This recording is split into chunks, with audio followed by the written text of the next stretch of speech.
35. 34. 33. 32. 31. 30. 29.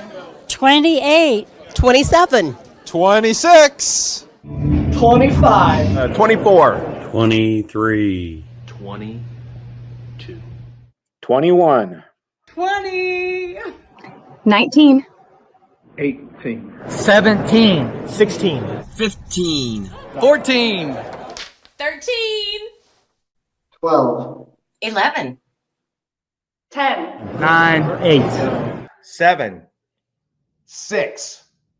5. 4. 3. 2. 1. It's time for mouthwash. Giddy up.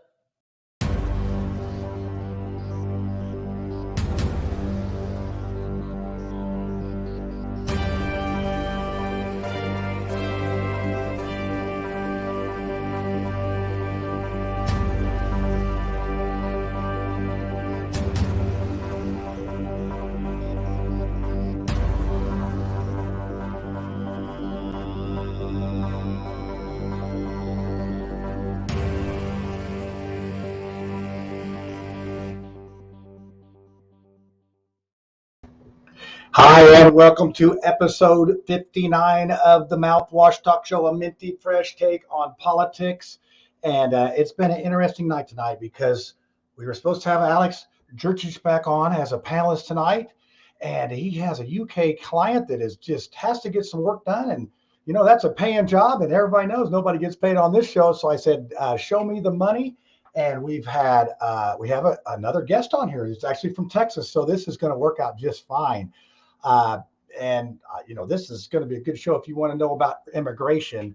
Our guest tonight, Gil Manzano, he is an immigration attorney, and this is going to be interesting. I did a little pre-show with him. He's a very smart guy about immigration. We're going to have a good conversation, and also cameo appearance by Filipe Rios, who's running for Indiana House District 99 here in Indianapolis.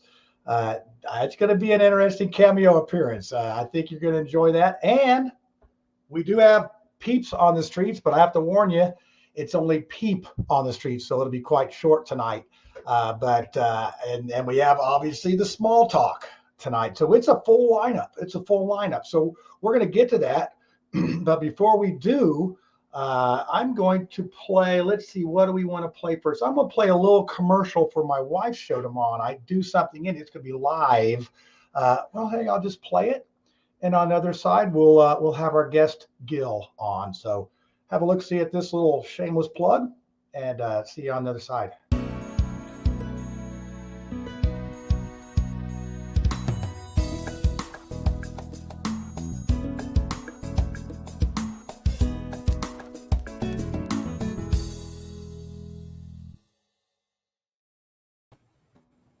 All right. That's going to be live on the Do Something Indie page, just sort of like this show. So if you're not liking and following that page, go to it, and so you can catch that. And Lisa does have a really cool show on the next week about like 15 or 20 women in Speedway that have businesses. It's going to be quite interesting. So, Gil, how are you doing this evening? I'm doing very well. Thank you so much. Good evening to you, and thank you for having me. We just got over some wicked weather here in North Texas, but we're all okay, and we're here for the show. Yeah, it's flat. Hopefully you didn't get run over by a tumbleweed or something like that. I don't know what your landscape is there. I think it's very interesting. Our fill-in panelist is one of your neighbors almost, so that works out nicely. It's like, what they say, all my exes live in Texas or something like that. I don't know. But anyway, you're closer to the southern border. I'm closer to the northern border. That's why I have my Canada back there. So I want to represent because we got more than one border here. So Gil, tell us a little bit about what you do down there and how you do it. Okay, well, I've been a licensed attorney since 2006, and I've been doing immigration since 2009. My office and my practice is primarily here in Dallas. But more specifically, I am in McKinney, which is 38 miles northeast of downtown Dallas. We also have an office in Las Vegas, And but we have clients all over the country and outside the country. So I've been very fortunate to help a lot of people. Yeah. So what would you say your clientele number is? Just a round figure. In total clients, probably about 360-ish, somewhere in there. And what we do is family-based petitions and deportation defense. So I don't get too much into the business side, but I do have associates and attorneys that I do refer that stuff to, but I'm more of the family side. So that's primarily what we do here. And we get quite a bit. And it's just, I think that the misconception is that generally it's just people Spanish-speaking clients that we have. And we have Canadians, Australians, South Africans, of course, it's South American countries, but it's same issues, just happen to be different origination places and ethnicities. But this immigration matter goes across the border, literally and figuratively speaking. It affects a lot of different people from a lot of different countries.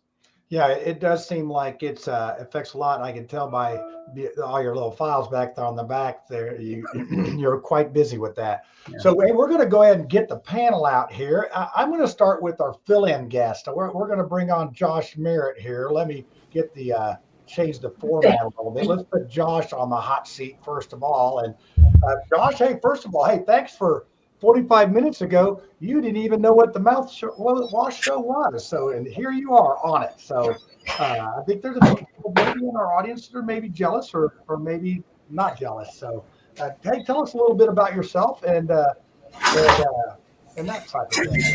Well, I guess I'll stir the pot for you here real quick. First, I'm a cybersecurity, I guess as they call it, expert. I've been a hacker for a long time. Since I was literally in diapers when I started. I was involved in investigation of voter fraud in the 2020 elections. I also had done investigations in 2018. I've been involved in national security investigations across the country and across the globe. I helped stop terror attacks in multiple countries throughout Europe and attempted ones here in the United States over the past 8 years. I've made about 6 presentations so far in presidential morning intel briefings. So I've had actually quite a bit of dealing with foreign nationals, foreign intel services, different groups that have been involved in attempted infiltration within the United States. So that's been one of the things that I normally had been investigating. And there was one question someone asked about Hunter's laptop. We had looked at that before it hit the media. I knew about that info. Yeah. Well, I don't want to say anything, get on your bad side. Let's just go right there. And is that a Texas Longhorn? Is that a Hook 'em Horn? Oh, sorry. Yes, about it that. is. Purdue sending them home the other day. I'm sorry, not sorry. Anyway. I'll leave that for our next guest. So we're going to bring Ed on here. Let's see if I can do this with some grace. Ed, what do you think about old Purdue sending Texas home? Huh? I love it. I love it. Come on, show a little sympathy. I love it. Well, hey, let me tell you this way. So I was a Notre Dame fan in the Navy, and there's a lot of Texas fans, and there's kind of no love lost between the two schools. So, being able to break some hearts was a great thing the other night. Yeah. So how you doing, Ed? No tornadoes or anything like they have in Texas the last couple of days? No, nothing like that going on. Doing great, man. 28th birthday today, so glad to have Gil. Gil was a classmate of mine out at Servite High School.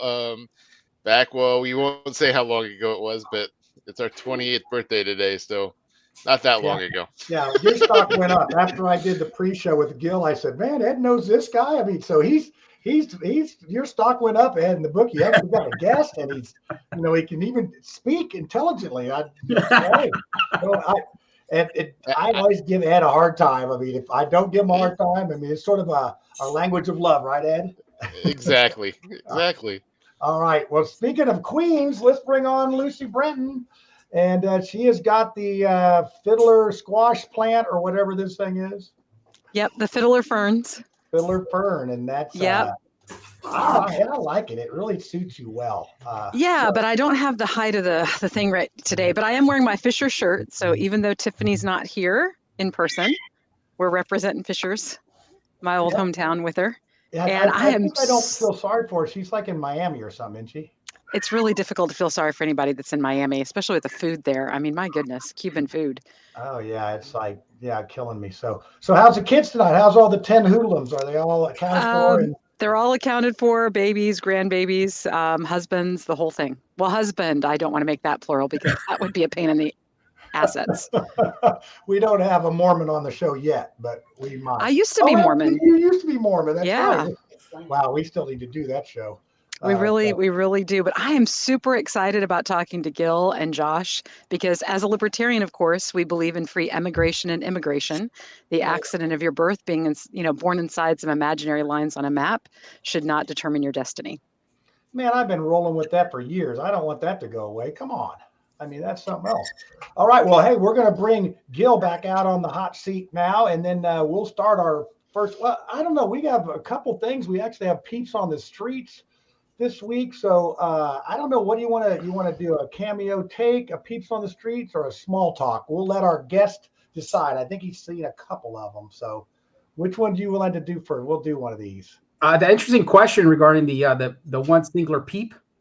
Oh, the peep, yeah. This is peep on the street didn't go so smoothly, maybe because I haven't done it in a while, but we'll roll that and then we'll come out on the other side. It's actually got 3 questions, and I'll just let them explain themselves. So here you go, peeps on the street. It is back.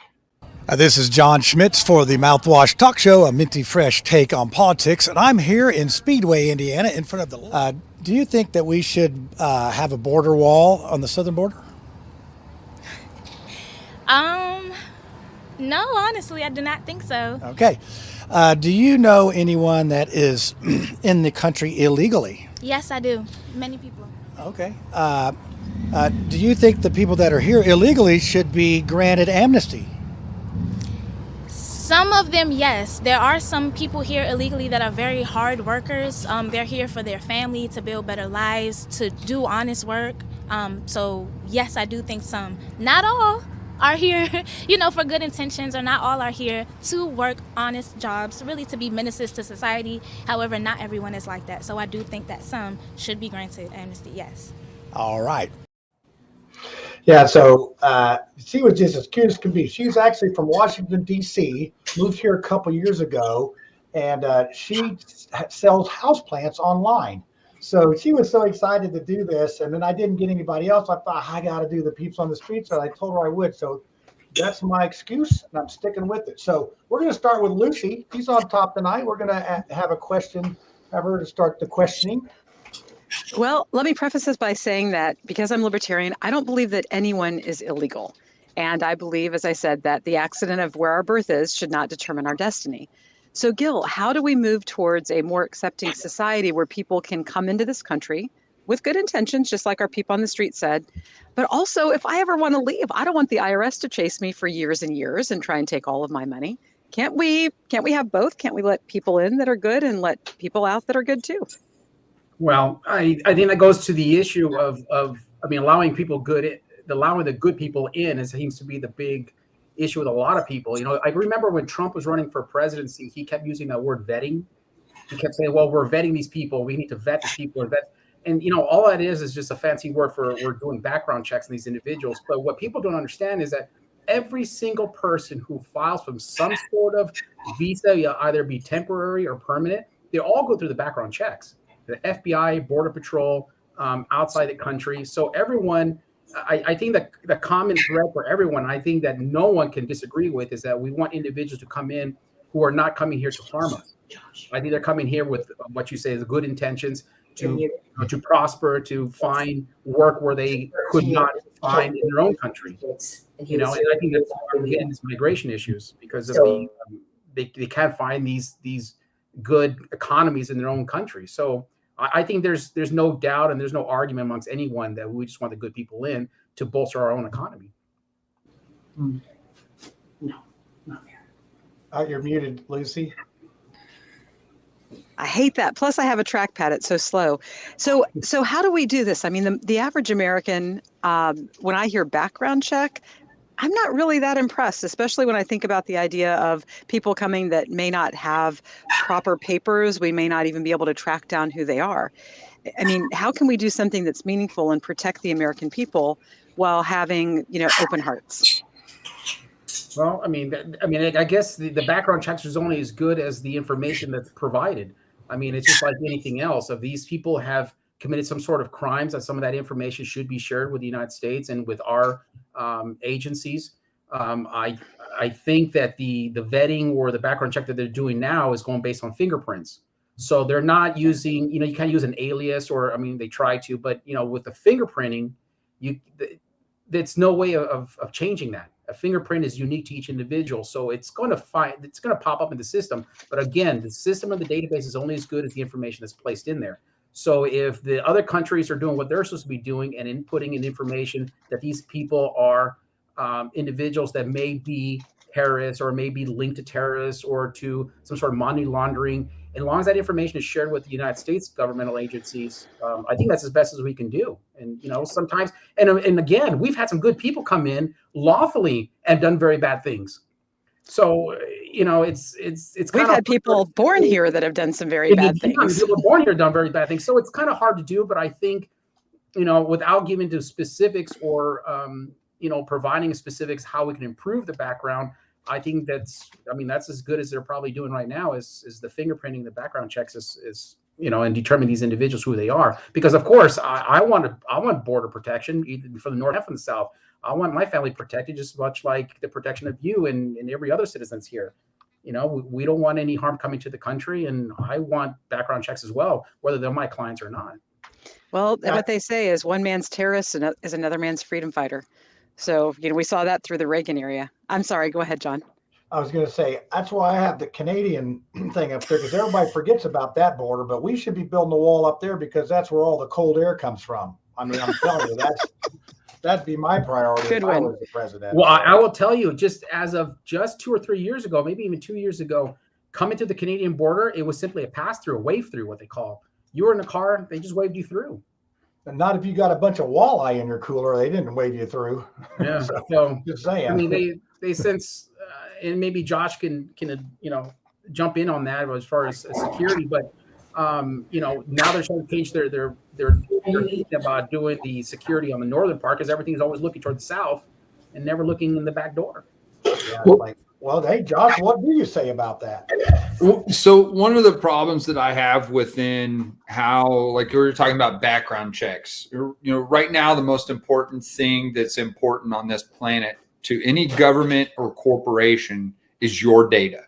They will hack your emails. They will hack your phones. They constantly monitor and watch all of your information. So if they're running a background check, like you were saying, it's only as good as the information as the data that's collected. But the problem is we have politicians in this day and age where they say, oh, well, we don't have enough information, so we need to encroach on more of your rights. And this is where I play in this duality because I'm very big about information security.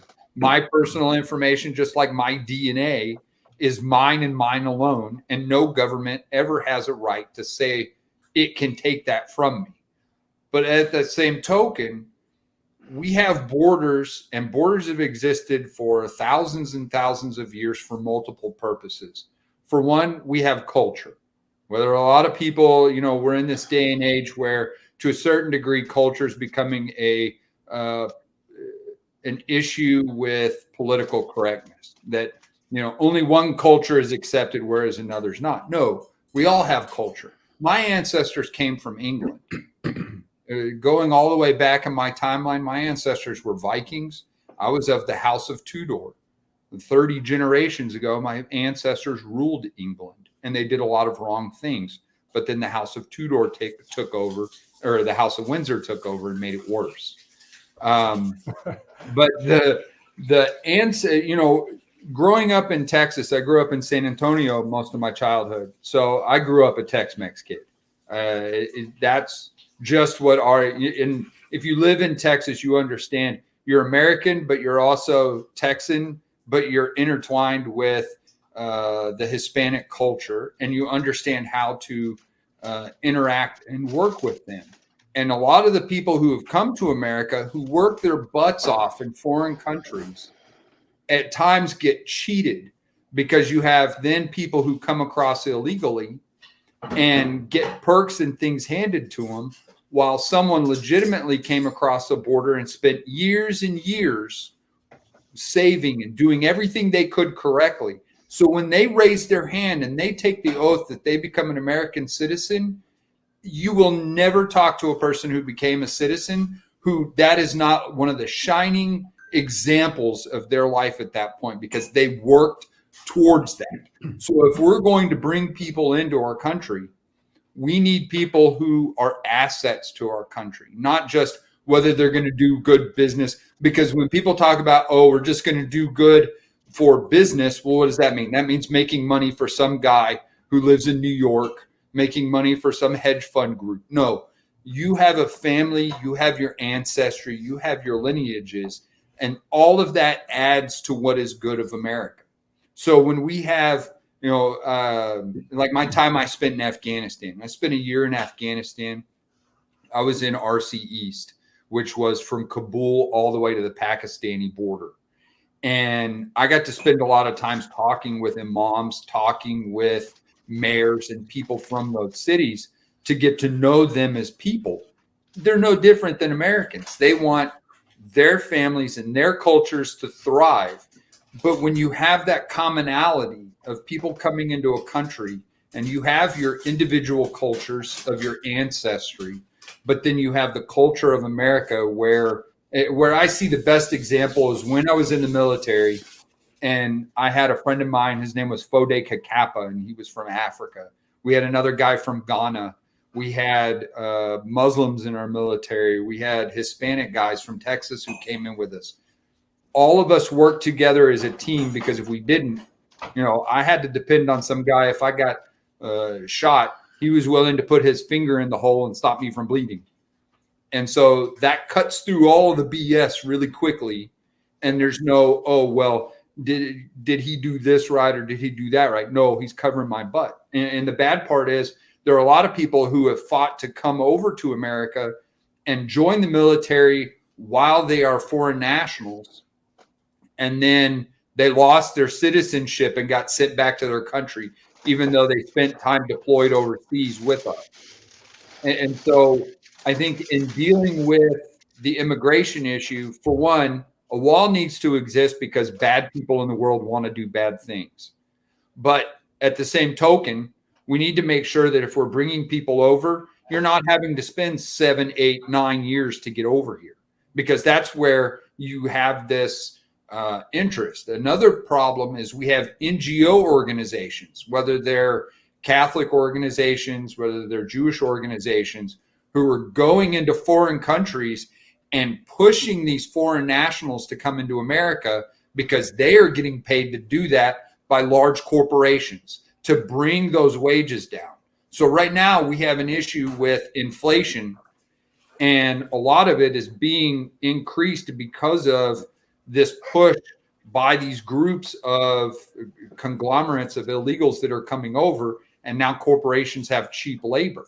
And okay, so, I'm gonna have to. I mean, you put a lot of stuff on the table right there. I was starting to I was really listening, and I'm like, I'm the host. I'm supposed to keep this thing moving here a little bit. So, I'll tell you what, that you hit on a good point there about the immigration over there. So I'm going to go ahead before we get to Ed.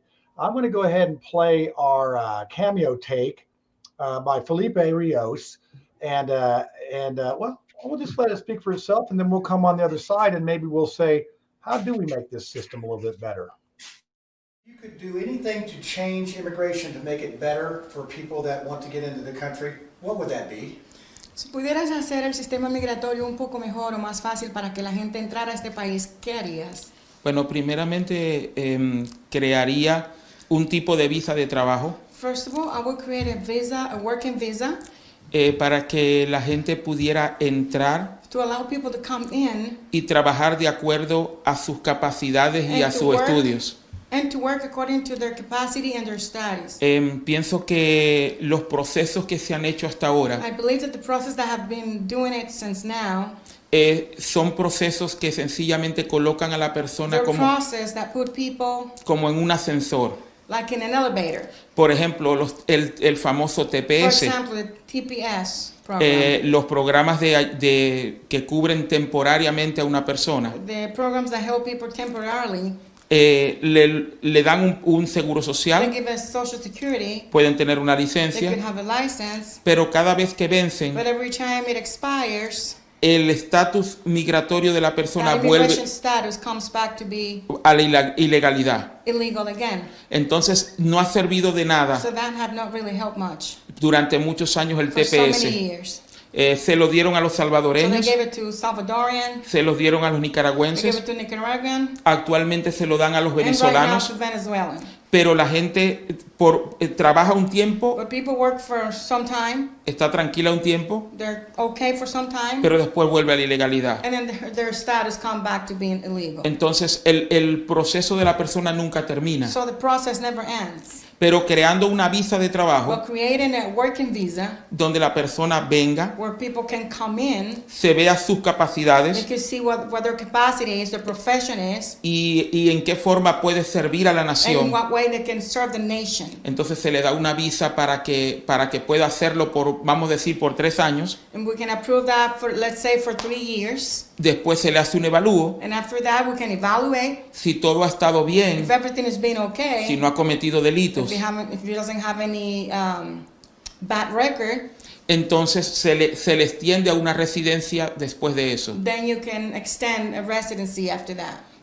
La otra posibilidad The other possibility es is volver a tener una amnistía to start an amnesty once again, general como la hizo el presidente Reagan. as President Reagan did. Pero en este tiempo But in these times, ese tipo de amnistía sería más problemática that type of amnesty could be a little bit more problematic. porque actualmente inmigración no sabe la cantidad de gente Because que right hay now, ilegal. immigration doesn't know how many illegal people they have in the nation. Puede ser que hayan 10 o 12 It could be millones 10 to 12 million, o puede ser más. or it might be more. Ahora con el problema en la frontera, Now with the problem in the borders, mayor gente está entrando many more people are coming in sin ningún control without control a través de la frontera en through the borders Texas. in Texas. Entonces el problema se está So acrecentando the problem is getting bigger, y necesita una ayuda y resolverse and it rápido needs to be resolved really fast. antes que no se pueda ya controlar. Because right now it cannot be controlled. So, hey, 2 I weeks in agree a with row that. we've had different languages on our show. So I thought it was really interesting. And I thought what he was talking about was good. Gil, what do you say? And then Ed? Yeah, I mean, I understood him because I speak Spanish, so I understood him very well. But Okay. I agreed with everything he said. I think of the 3 major issues. Now, I think so that to put everything in context of why it takes so long for these applications they take the time that they do is because the United States has treaties with all these various countries.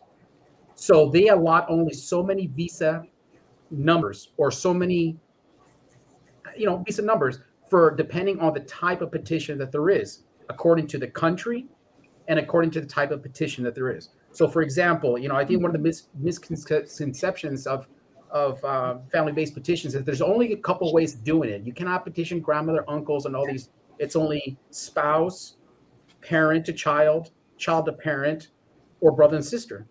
That's it. That's the only combination. I mean, everybody comes up, well, how about my grand? No, that's the only combination. So based on those 4 categories, depends on the given preference. Preference being spouse, U.S. citizens petition their spouse. So why all these people? And I always allocate it to being, if you're like at the grocery store, you have the fast checkout. Well, those are the spouses with U.S. citizens. They get the fast and they go quick. I can get somebody residency in 12 months based on certain circumstances like that. Then the next one as well, it's a legal permanent resident petitioning someone. So that's the next category. And then all the way down to the longest being, checkout number 7, who has a long line and they're waiting so long. Well, because it can only go so fast. So the part of the problem is that they can only allocate so many visas per applications. And they're still doing from 1997, 1998, depending on the category. So that's why these people are taking so long. And so just to keep it in context of why these things are taking so long, because I think the biggest misconception is that, well, why is there a backup? Well, that's the reason. Wow. I mean, and that's straight from the horse's mouth there when Felipe is talking about that, because he's actually a chaplain, and obviously you can see he's bridges a lot of gaps for people that are trying to figure all this out. Yeah. And I mean, it's a mess. And I would, like I said, I was glad I was born here and I don't have to deal with that. But, we have a lot of folks that want to be born in the USA, as the title of the show is. So Ed, what do you have for us? Unmute, Ed. Are you trying to be Lucy? You didn't think I'd been on this show before. I got a thought and a question. And my first thought is, growing up in Southern California and seeing, I mean, we talk about building the wall, right? And San Diego there, like it was a nightly event to watch people coming over the fence that we already had, like one of the original fences we had there, and watching them come across. And so I questioned the having a fence, how effective that is, because even at those border points of entry, like you see that people are coming across, which leads to my actual question of being in Southern California. This was in our backyard years ago, all growing up. Like we talk about Reagan, like this has been an issue down there for years that we have dealt with, and we've seen politicians on both sides posturing about what to do and how they're going to fix it and everything, and it continues to grow. Struggle. The whole process seems to struggle. And so I guess, Gil, my question to you would be, how much do you see of anybody improving, or is this just like the slippery slope where everybody just keeps screwing it up more than the last guy? That seems to be more of it, because the problem is that no one can agree to anything. I mean, if instead of taking a big chunk of the issue, why don't they just a little bit more digestible and just take it in parts? Let's just deal with the individuals that are here. What can we do for the individuals here? We can do like the 1986 Reagan amnesty, in which everybody was here that was proven to be here. They granted them temporary green cards, and then after 2 years, like kind of some of what he was mentioning, then they gave them a permanent legal permanent residency status. Then after 5 years, they become a naturalized citizen. So we could do that with these individuals, but the problem is that both sides of the aisle can agree to anything. So that's a problem. And Biden was supposed to, what he promised in coming to the as president, he was promising that, hey, let's do something for the DACA people, which really was in the forefront during Obama and then for Trump, because Trump actually pulled a plug on the DACA, which is the deferred action for child arrival. And those are the kids that were brought here, unbeknownst to them or without, brought by their parents or family members prior to a certain year. They were saying, well, let's grant them a 10-year path to citizenship on their own. No one needs to petition them. They have to jump through a few hoops. They have to ensure that they have no criminal background issues. They had to make sure that which is part of the DACA condition, is that you have to complete high school or continue your education. And then at some point during that road, you can become a legal permanent resident with the thought that you can naturalize. And that didn't happen. And then with this infrastructure bill that was just go through, there was discussions amongst the immigration community that they were going to put something in that part of that budget, and that didn't happen either. So they just keep putting into the back burner. So I don't know. I don't have a simple answer to it. I'm not a politician. I just simply am subject to what the rules and regulations are, which I would argue is the most difficult area of law, because 1 week the rules and laws are this, and the next week it's different because they pulled it, they changed it, they added.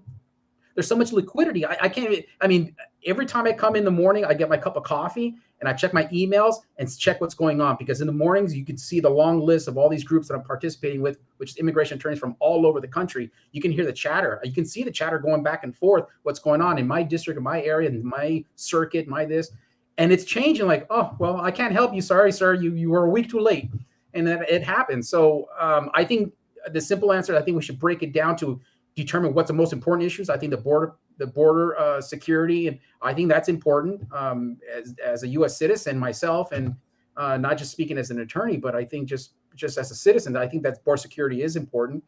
and then let's see what deal with the people who are actually here, and then work backwards. Yeah, since you mentioned that, I'm going to put up one of our poll questions here, and it's one: should the government find a way to document undocumented immigrants? And it's 25 yes, 2 no.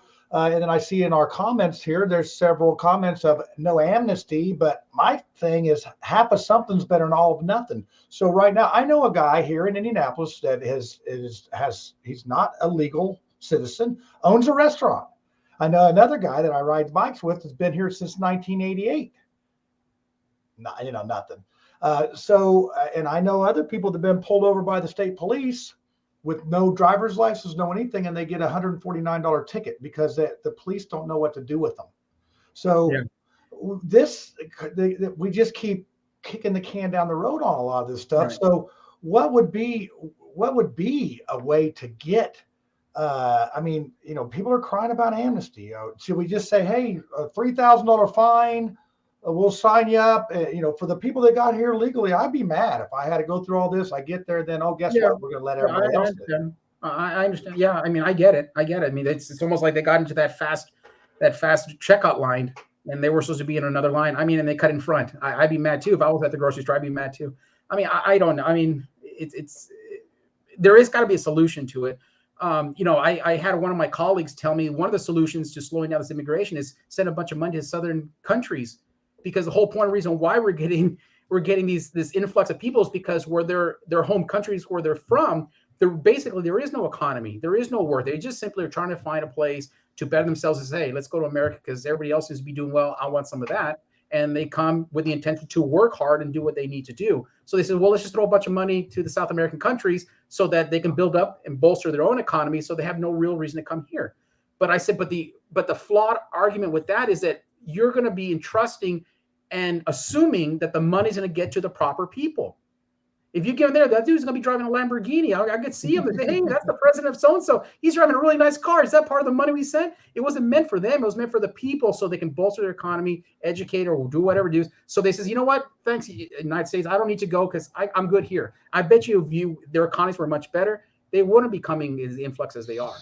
But and I would say that I'm going to get to you, Josh, on this election integrity thing a little bit, because, I've made the comment that our vote keeps us from being Venezuela, because a lot of these countries have dictators that you just mentioned. They are, taking that money that they're still, giving out. And hey, it's a great job if you can get it, but, only a couple people get those. So, how do we do that? So, Josh, I want to let you do the next question here. Go ahead and unmute and sort of work that in on election integrity and a question. See how the new guy does here, Gil. Let's see how that goes. All right.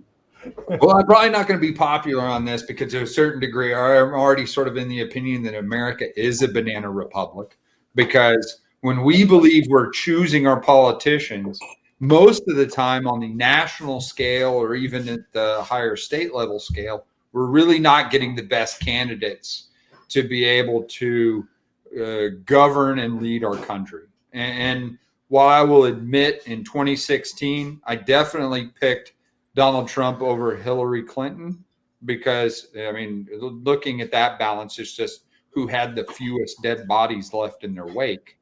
But after that, there's a lot of things that, if Donald Trump really said he wanted to fix things in Washington, D.C., he didn't fix a single thing. He got surrounded by it, and he became a single person in the middle of a crap hole, because we all know the only thing that runs D.C. is the permanent party class. That politician is a figurehead, and he's controlled. We know he's controlled because you see incidents like Jeffrey Epstein. You see all the stuff coming from Hunter Biden's laptop. They're all controlled by compromise, which there were ex-Soviet guys who came forward and said, yeah, this is how we control your politicians. We find out he's a dirtbag. We hang it over his head. And that worked for a while up until DOMA got removed from the military. Because when you have a security clearance, you could lose your clearance before DOMA was removed if you had an affair on your wife, which granted in the military, it did happen a lot. People just kept it more quiet. Now it's more open, and now you have the ability to be able to compromise people, because the top two ways to be able to compromise an intelligence official is by money or sex. And that's how it's always done. and it's done in the political level as well. Like you were talking about, Gil, you're talking about putting money into South America. We have put tons of money into South America, and you're right. It always ends up with some clown, either with a Lambo, or they end up giving it to the cartels, so the cartels can be able to put black funds into certain three-letter agencies into their coffers, so they can be able to do work all around the world, which we're seeing that now. Even whether people agree with it or not, there are those incidents like in Ukraine where we have 19 biolabs where they're researching on gain of function research. So there's all of these separate incidences. The U.S. forgets that we have so many after effects from meddling. That's where I do think having a border and having national interests where we take care of ourselves and we stop messing with things around the globe. For one, we should stop using our nation's children to be the policemen of the world. That's not our job. And I've seen guys die right in front of me because some politician finds it easy to say, okay, I can send these guys over there and they're going to use all of these toys that come from the military industrial complex to be able to, I'm going to put a $2 million missile on a mud hut and a tent.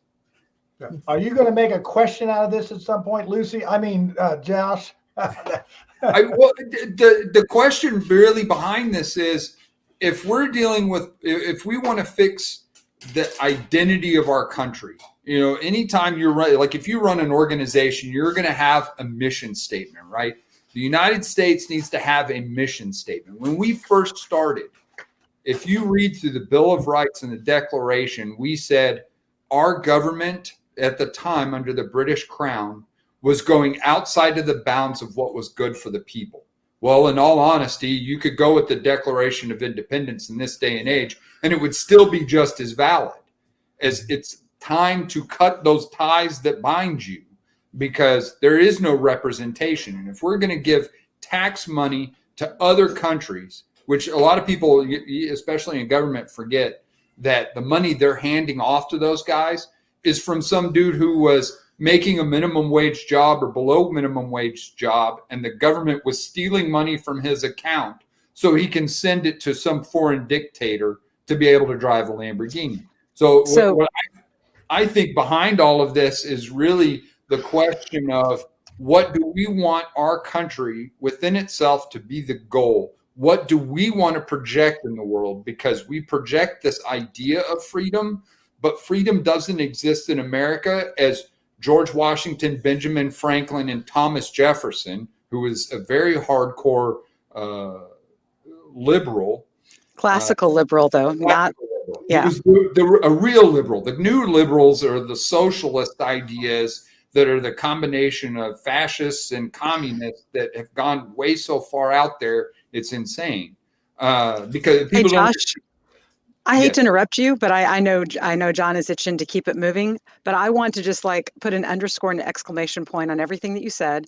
For people that are interested in learning about the things that you said and how they're true and how the money moves, they need to read a book by John Perkins called Confessions of an Economic Hitman. And it explains exactly how the money goes, how it's laundered through the IMF. But what I'm most interested in, because I have 10 kids and 3 grandchildren, is what do we do about this? Yeah, everything that you said is absolutely true, but how do we do it? And the underpinning, the linchpin that holds all of this is the Federal Reserve and the fact that the money is printed out of thin air, and that creates inflation. I explain inflation to my kids. If you're going to make grape Kool-Aid, you use a quart of water, you use a packet. But if you use 2 quarts of water, it's 50%, it's weaker. And that's exactly what's happened in the money supply. They've added too much money, into the mix. So what do? So I'm going to share with you what I'm doing. I'm withdrawing in any way that I can from the government. So, if I can grow my own food, I don't have to use their rectangles to purchase food. If I can do work for my neighbor and, she can reciprocate by driving me to the grocery store, I don't spend gas and she gets her things done. So people need to think in terms of, how do we withdraw our interaction with the government? The biggest thing I want to warn people about tonight is that the conflict in Ukraine is going to be used to foist a digital passport upon us. And they're going to use everything that we've talked about from immigration to say, we have to know who's coming in and out of the country. That's true, but you don't need to restrict my freedom of movement in order to do that. Your data will be hooked up with a vaccine passport. And just like we're seeing with the border in Canada, you don't have free movement across the border anymore. Ukraine is the center after China of DIA, I think it's DIIA or DIAA, is the social credit system that in the midst of the war and the conflict, suddenly the most important thing they can do, if they can think of to do, is to put in a social credit system. People, you've got to wake up. And the only thing that you can do is simply refuse to be a part of it in any way, shape, or form. If you go get a digital passport, you're done. It seems like a lot of digital things can be controlled. So I'm going to form a question out of this. But, we always like to hear the commentary on the other side. But Gil, I mean, if somebody comes here, I know a lot of Hispanic got people that have come here, and they have an ideal of what, this country is a beacon of freedom. We're the last hope in the whole world and all that. And you get here and, you hear what Josh and Lucy just talked about. And it's like, why the hell would you want to come here? So when you, and my other question might be, are you having any Ukrainians? I know we have a lot of Chin that are being moved here in Indianapolis because blame that on the Mormons. The Mormons brought them here. Yeah, well, I mean, it was mostly, the south side of Indianapolis is a place where a lot of them have come, but they're being persecuted in Burma.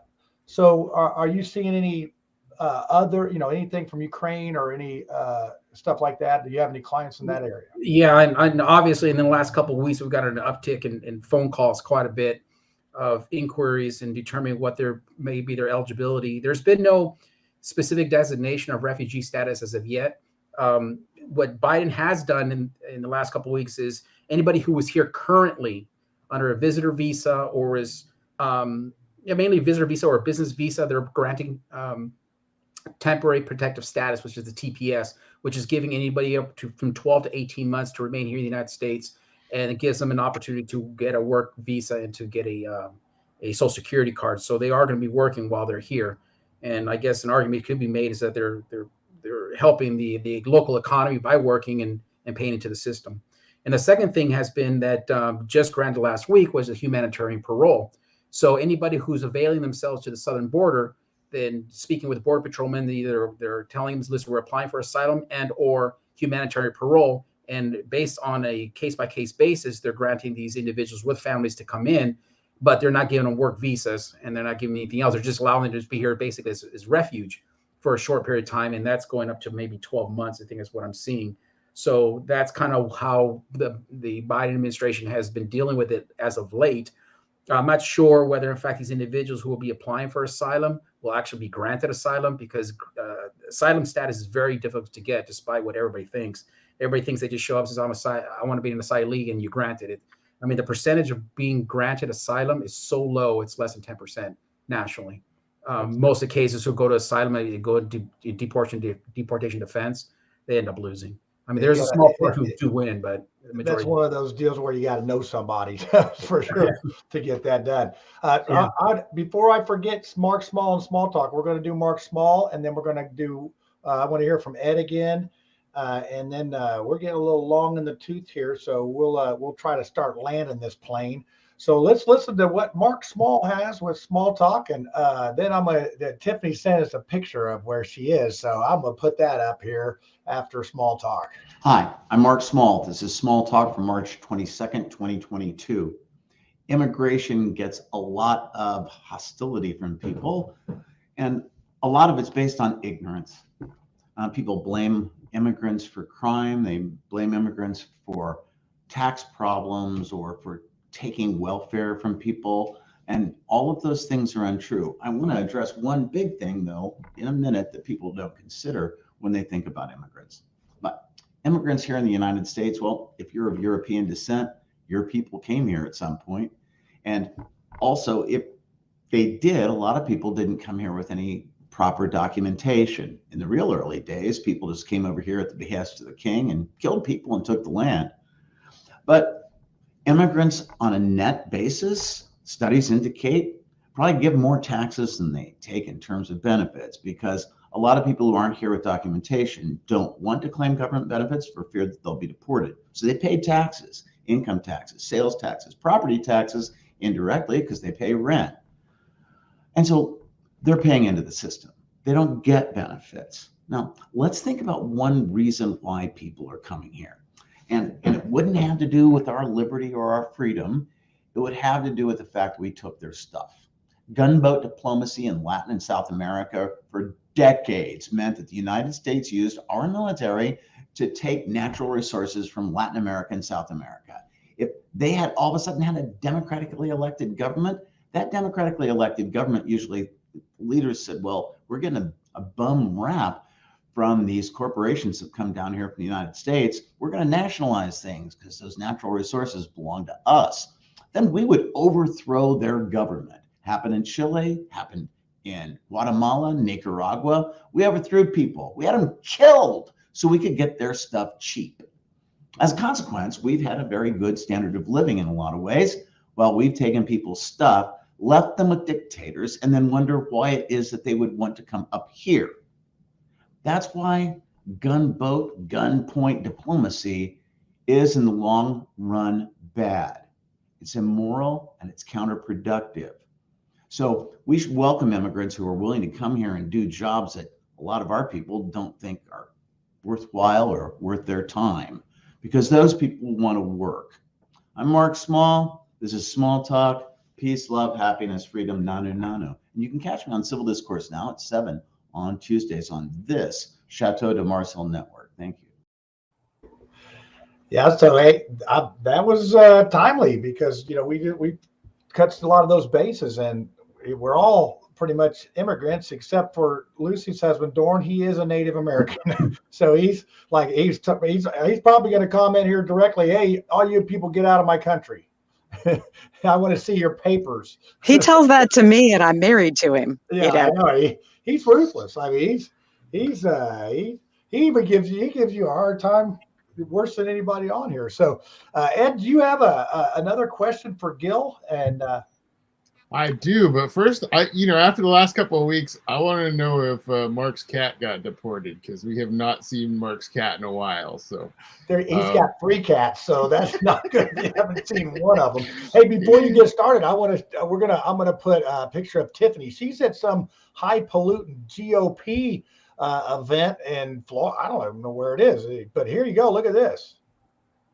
Oh wow, she's like, I don't know who that person is, but she looks like a dignitary. And I asked her in the thing here on where she is. But give her a pay raise. I know it. Well, we're going to double her salary just on that picture alone. So don't try to, even with inflation, not gonna be able to buy anything with that. So Ed, go ahead. Hey Gil, I wanted to touch base because a lot of times we're talking about people coming into the country. Right up here, right up the road in Granger, we have a little place. It used to be called Eddie's Shed. Then it went to the Shed, and now it is completely out of business and everybody's out of work. And the story behind Eddie's Shed is Eddie was undocumented. They came in. He actually showed up for his hearing. He had to go down to Florida.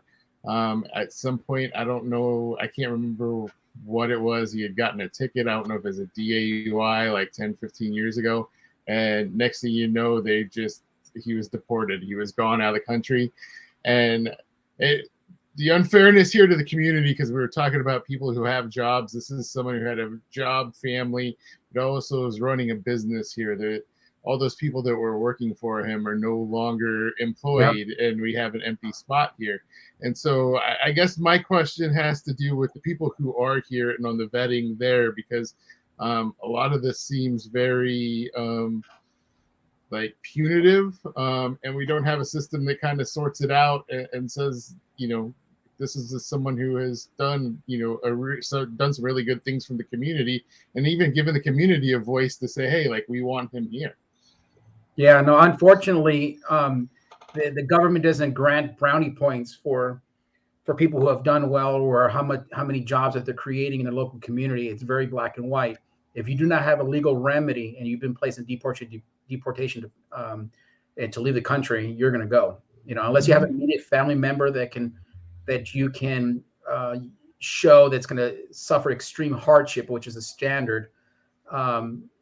It sounds like he probably was not married. He probably didn't have any U.S. children here, to at least afford him that defense and to give him the opportunity to show that there's going to be a harm again for his family should he be deported. And so it's very black and white. The laws are where they are. So in order for us to change those circumstances and for individuals like him, then the legislative rules are going to have to change. So on that line, we've seen like movies called like Green Card and that, where you get married to somebody. Is that a thing? I mean, is that really? It's a thing. There's a thing. There's even on TLC a 90-day fiance. It's a thing where you could petition an individual to come and you Russian bride and all that. So to answer your question, so it is a thing. Just very briefly. So if you enter into the United States at some point lawfully, either through employment or visitor visa or student visa, and you came in here lawfully, then if you were to get married to a U.S. citizen, they can petition you and get your residency and green card in 12 months. So it is a thing. That's a thing. So okay, Adam. And TLC, call me for 90-day visa. Yeah, that's right. Well, we'll put your logo up here on the deal. So Adam asked, how many people do you think get married just to stay, or actually the question might be also that stay married? So how long? What is there a rule you have to stay married for more than whatever?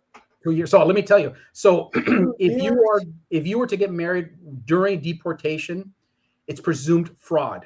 Or individuals who file documents and you've been married for less than 2 years, then there's a presumption that it may be fraud. So those individuals go through the process, they get a temporary green card, which is only good for 2 years. And at the 1 year and 9 month mark, you have to file additional documents and pay more money to remove those conditions to show that you are still married and you're still living as a bona fide husband and wife. So they still continue with the vetting for that. And so most people do, yes, continue to be married. And all my clients, I've only had 1 or 2 issues where they were not and we didn't proceed with them, but they're all legitimate marriages. Yeah, it's follow the money a little bit on that. So Adam asks, hey, what's your take on Mark Small's comments? Because we sort of brushed over that. I got so excited about questions. I would agree with what he said. I mean, certainly all my clients and individuals whom are not, I find that they always file taxes. Believe it or not, they do file their taxes. They're 1099 because they don't have legal status to work. But if they are working, they get 1099 by their employer or these individuals they've worked for, and they go and they file their taxes and they pay into the system. So, they, as he said, they do pay into when you go down to the 7-Eleven and buy milk, you're paying the tax. When you're going in and paying gas, you're paying the tax. You pay property taxes, they're paying into the system. So I don't want people to believe that they're just sitting here with their hands folded and say, okay, well, what can you do for me lately? They're doing their part. I mean, it just so happens that they don't have, in some circumstances, cannot get the legal status that they need to be on a permanent basis. You're here temporarily or they're here unlawfully, but they're working and they're paying. So what follow-up question on that? I know I'm not supposed to ask all the questions, but so, you hear a lot of people say, well, all these illegal people are getting all these benefits and all this. Well, to me, is that what's your opinion on that? As far as, is that something you see daily, or is it as widespread as you hear some people? Well, to be honest, it depends on the state in which you live. California does provide benefits for individuals regardless of status. They don't ask. New York provides benefits. It's the larger states, the more conservative states. They do offer benefits.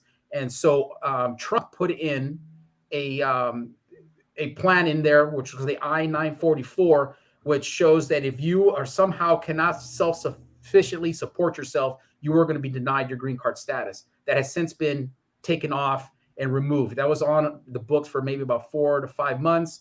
And I guess the outcry was it was not going to fly. So it lasted just for a short bit. It was removed.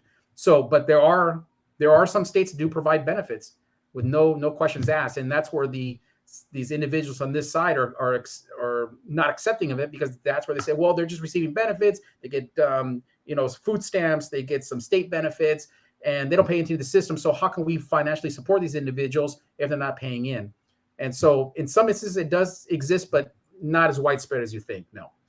Yeah, the perception is 9/10 of the law. It's just like what I think are, in our country, people think, oh, it's so great. And then you get here and you're like, man, half the country's fighting with the other half of the country. It's like, where do I fit in? And, we see ships and this and that and pandering to that party and this party. But yeah, it's just a very interesting, complex situation. Yeah. But I see nothing being done. Is that how, and as Felipe talked about, and what you talked about, consistency is lacking. I think consistency would do a lot, don't you?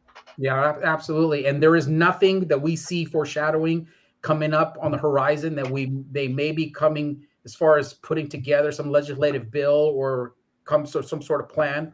There's nothing on the horizon. And it seems like every time new issue comes up, it gets pushed back. And then it was COVID, it got pushed back. And then now the Ukrainian war, now it got pushed back. It always seems like it's one of those things that's important, but not that important because it always gets put on the back burner. So we see no chatter of anything. We don't see anything of the Biden administration put together. They had discussed it, but haven't heard anything in 2 years. Yeah, and I don't know if it just seems like at some point it's like inflation. When you inflate a tire too much, it finally pops. And I think we'll get to that point where it pops. Well, Lucy, you got one more question. I think I want to let you have another shot at this. Well, this goes back to my warning earlier about the digital ID. And I think a lot of people are not thinking big enough, and they're not thinking chess game like Klaus Schwab of the World Economic Forum and his global young leaders like Putin and Zelensky and Trudeau. So the real question, or I guess the real thing that I want to share with the listeners is this. I want you to think about 2 steps ahead what happens when that digital passport gets here. And of course, this ties into immigration as well. What if you don't get vaccinated? What if you can't go to the grocery store because you don't have that on a digital ID? It's going to be really important for you to have friends like Josh, and it's going to be really important for you to have privacy coins. Bitcoin is completely trackable. It's a surveillance coin. Think in terms of ARRR, Pirate Chain, or DRO, which is a smart contract. It's kind of like Ethereum. You need to be getting these assets and also physical hard assets now like silver. I recommend the Canadian maple leaf because it's 0.9999 pure and you can make colloidal silver out of it, which is important for your antibiotics. So what I want people to do is to think ahead, think about who is trying to harm you and your family, and to make those moves now. Because pretty soon you're going to be the immigrant in your own country that's illegal when you don't have that digital ID. And you're going to need people like Josh that are super smart that can make all of those things appear for you. But you got to be able to pay for that privately with something not Bitcoin. So I don't know any Bitcoin.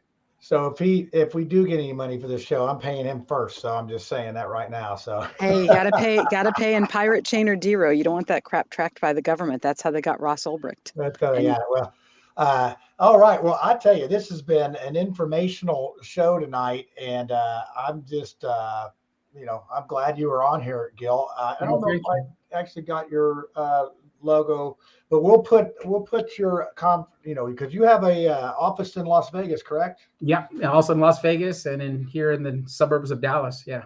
It's like, and we do appreciate your time tonight with the explanation of a lot of things, because I've had Hispanic workers with Social Security numbers for a lot of time, but I've had to turn a lot of ways that don't have numbers, and they'll give me some numbers and I e-verify it and it comes back bad. I'm saying, I can't help you. Yeah, you got to be careful because you get to be fined a large amount for knowingly employing individuals with no legal status. So, and it's frustrating because our government's supposed to take care of this, and I'm not the police. So I just feel sad for them, and they can't work, and it's not any fault, as Lucy would say. They can't help where they were born.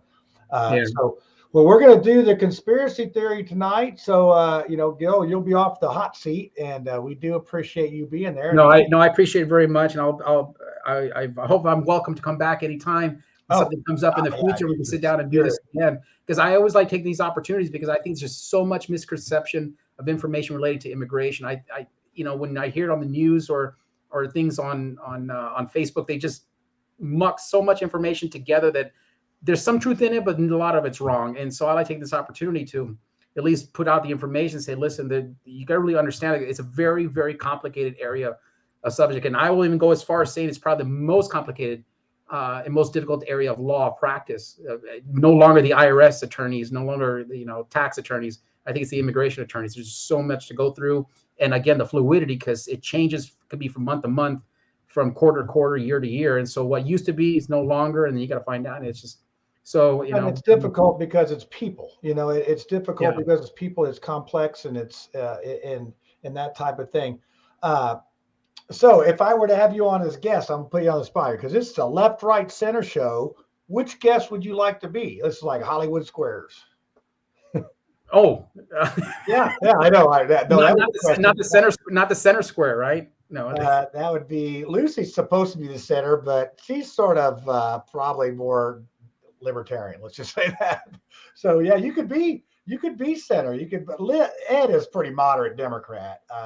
So but it's like Josh. I was trying to go through my list of people that would be on the right tonight, and I had a whole 20 minutes to do it. So I just was going through there. So what would I categorize you as?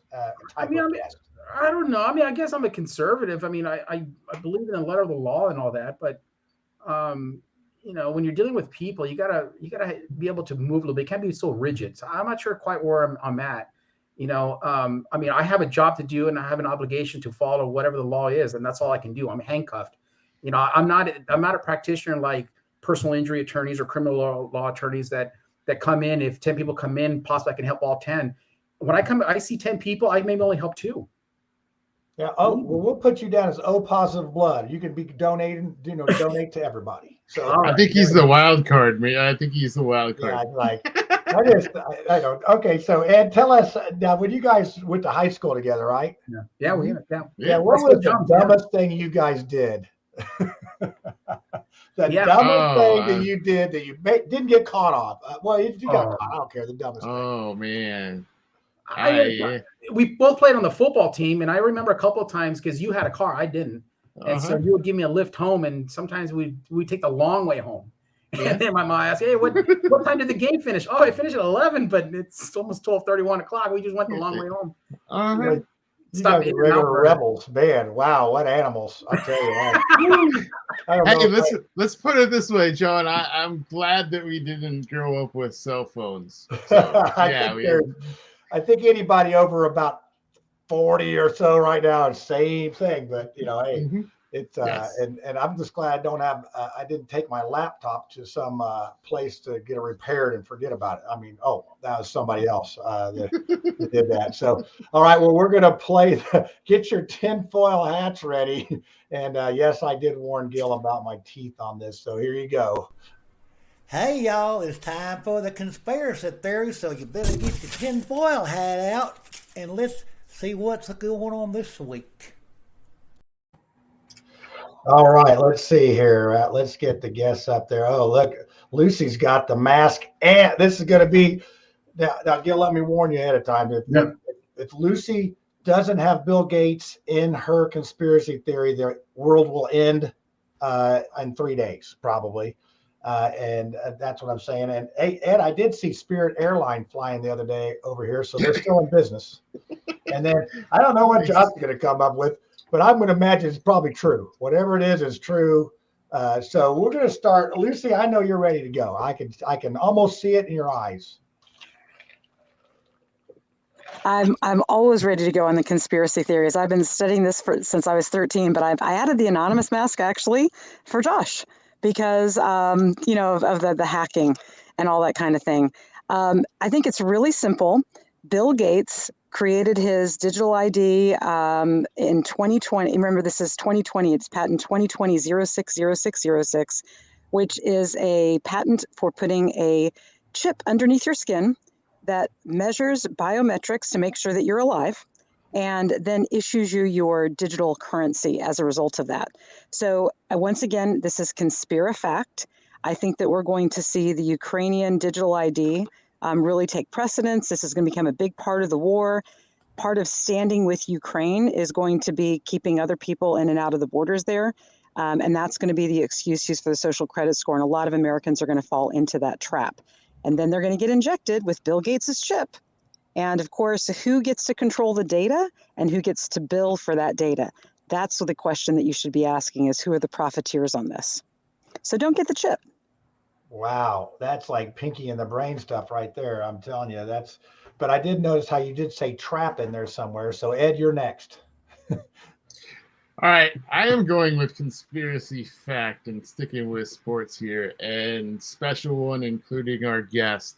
So back in high school, you asked the worst thing we did. I can't think of very many, and when it comes to mine, Gil's probably one of the nicest, most clean-cut, wholesome kids I ever met. And I'll go back to when we were playing high school together, and Gil was stature-wise smaller than me, and I will never forget the first time we went up against each other in a drill. We were kind of in a mud pit. The goal was to go shoulder to shoulder and push the other guy out. And Gil lit me up, and our coach lit into me, and he was like, "You should be embarrassed. No guy that small should ever be able to move you out of this circle." And it spoke to me, though. To that day, like, I have coached since then. And Gil was one of those guys that showed up every day, worked his ass off. You always saw him in the gym. I don't know that there was anybody on our team that out hustled Gil. And when you talk about those, like, what's the worst thing you could do? I think the worst thing Gil ever did was maybe miss a workout, even though I could not like confirm that ever happened. But I will say one of those things is that, especially kids, very see, Gil's dad, we used to get off the bus, and we didn't have a very good winning team back then.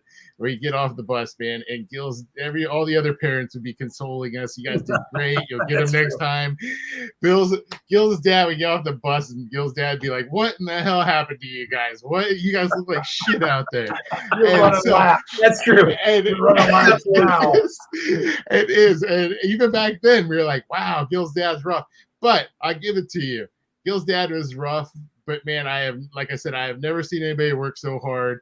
And to see Gil fight in the good fight, and doing what he does, it just takes me back to the Gil that I have known for all these years. And so, I guess my conspiracy fact is, if you tell your kid what the hell did you do when he gets off the bus, he's going to grow up to be an immigration attorney. So there's my conspiracy theory of the day. I didn't know we had Rudy on our show tonight, but hey, that's a good one. I appreciate that. I remember those days. I remember them fondly. I really do. Yeah, I'm just glad you pushed Ed around. That's funny. I like that. So Josh, what kind of conspiracy fact could you tell us tonight?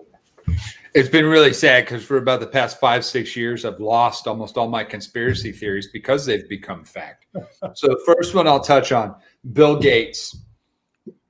Him and Ted Turner were the two guys who donated the money to build the Georgia Guidestones, which talk about their end goal is to kill as many people on the planet to get the population down to 575 million. That statue is real and exists. Now, the part about Ukraine, everything that has happened since 2016 is because of Ukraine. No one has talked about the fact that, Hunter Biden was on the board of Burisma, but so was Mitt Romney's CIA crony named Jay Coffer Black. Ukraine is one of the human trafficking hubs of the world. Their biggest export is 42,000 surrogate mothers a year. Epstein spent a lot of time in Ukraine because immigration ties in with this, because they want immigration to come in so they can have more people to put on the trafficking supply lines.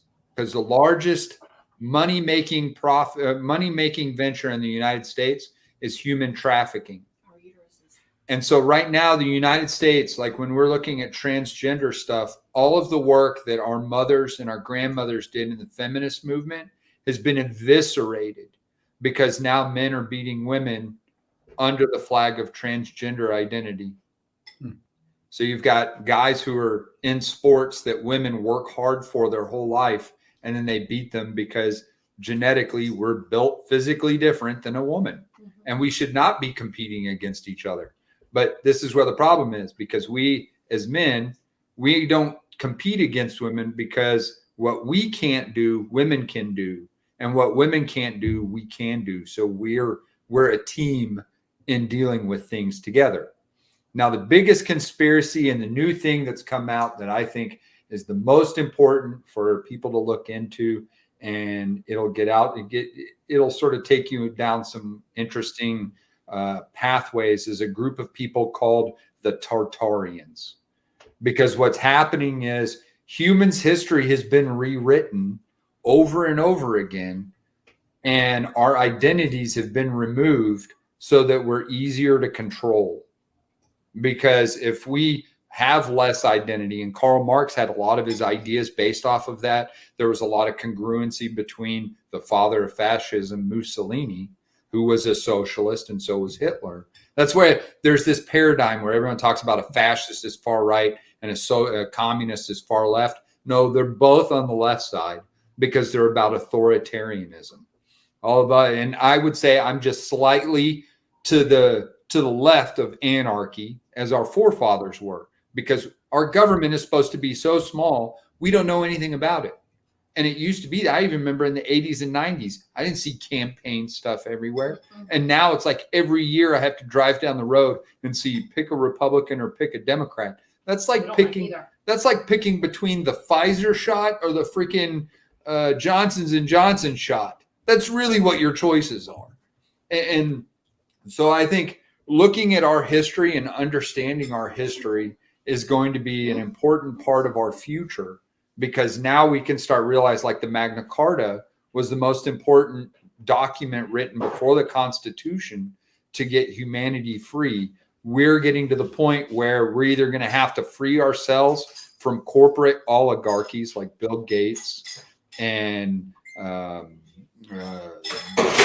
Jeff Bezos and all of these guys. We have to get rid of that corporatism, or else there's a documentary on BitChute you can find called Confessions of a Time Traveler 3030, where they talk about within the next few years, corporations will rule the world and there will be no countries. And they'll use things like immigration to do that. And they said the 3 corporations that will rule the planet are Gavi, which Bill Gates owns and is real, Amazon, and the Rothschild Corporation. Hey, I'm gonna have to stop you right there, because I bought Amazon stock 2 weeks ago and I've already made $800. So go Amazon, go. But well, that's why they want for a guy that is brand new on the show. You had a lot of conspiracy stuff, and I thought you might. Now mine's going to be pretty simple, and it's going to include your Texas Longhorns. And this is a conspiracy. The Purdue people, that the basketball team just beat yours, they actually feed their basketball players grain and corn, because Purdue's known for their agriculture and their cow research and their veterinarians and all that. So that's a conspiracy. That's how they beat you. They were eating oats and grain and corn, and that's why they were able to really turn it on at the end there and put you guys away. So that's my conspiracy theory. I know it didn't have Bill Gates or Ukraine or anything in there, or even anything with Gil pushing Ed out of the circle, but you can take that to the bank right there. So with that being said, this has been an interesting show, and it just go down in the history books as show 59 as being a good show. And we've got some new guests that could come on later. And next week, we're going to go a little bit local here, where I think we're going to have candidates for the 7th Congressional District in Indianapolis here, which is Andre Carson.